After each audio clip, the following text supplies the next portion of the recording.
In the run-up to the book, you were starting to get a sense of enough is enough.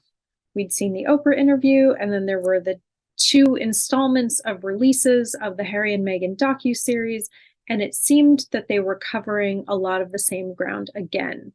I think the book has the potential to really stop and make people kind of think and sort of look again. But I do also know that some fans, some longtime fans of Harry and Meghan, are feeling a little bit like, okay, when are they going to tell us something new? Well, you may feel like you've heard it all by now, but Prince Harry's book is finally out today. After all those leaks and the TV interviews, it has hit the bookshelves across the world today. And, well, flagship bookstores have been opening early, expecting high customer demand. It's being published in 16 languages. And it's already top of the bestsellers in the UK for online retailer Amazon. So if you do have a copy of The Times today, do take a read of James Marriott. Prince Harry's Spare Review, a 400-page therapy session for Mystic Harry, he says. Let's hear now from Autumn Brewington in Washington. She is the Washington Post's royal newsletter writer and also opinions editor. So I think that in the run-up to the book, you were starting to get a sense of enough is enough. We'd seen the Oprah interview, and then there were the two installments of releases of the Harry and Meghan docuseries, and it seemed that they were covering a lot of the same ground again. I think the book has the potential to really stop and make people kind of think and sort of look again. But I do also know that some fans, some longtime fans of Harry and Meghan, are feeling a little bit like, okay, when are they going to tell us something new? Yeah, and there does seem to have been a bit of confusion as well, because we know certainly in the interview that he gave to ITV here in the UK, he stopped the interviewer and said that we never claimed the royal family were racist. And yet in that Oprah interview, when that moment came up, talking about the question had been raised about what the skin color could be of their child, Archie, there was that indication that they were alluding to a member of the royal family being racist. And there seems to be some backtracking here, or sort of questioning over the use of language and words. And I guess people are sort of feeling, well, what is going on? Are they repeating? Are they backtracking? You know, what is the story here? Do you get that sense? So that came up in the 60 Minutes interview that Prince Harry did with Anderson Cooper as well.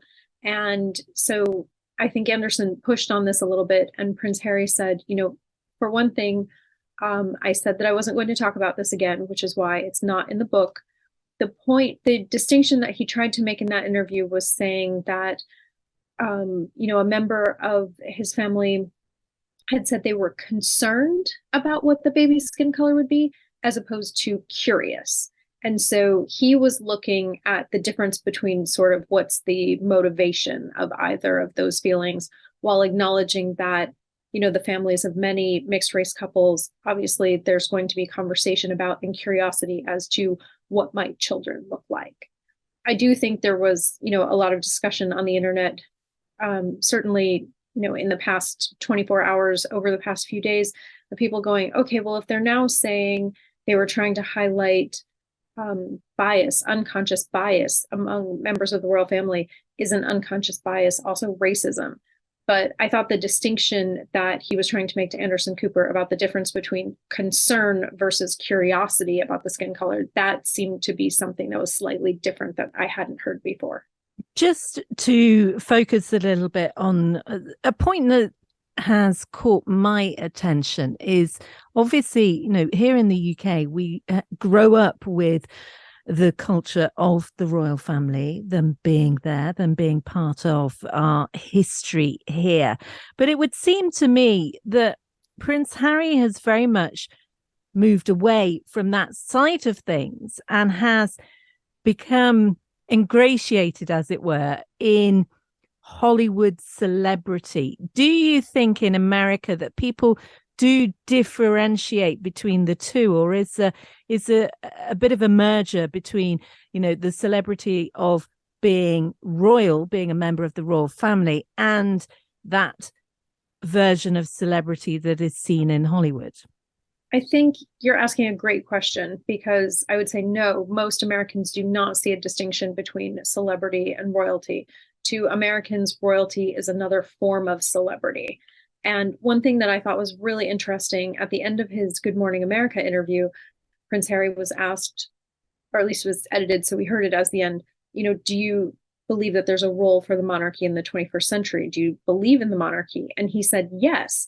But then we didn't hear anything more from him about, he's said a lot of things that really seem to be criticizing this institution that he has also said he previously said that he sees both his father and his brother caught up in.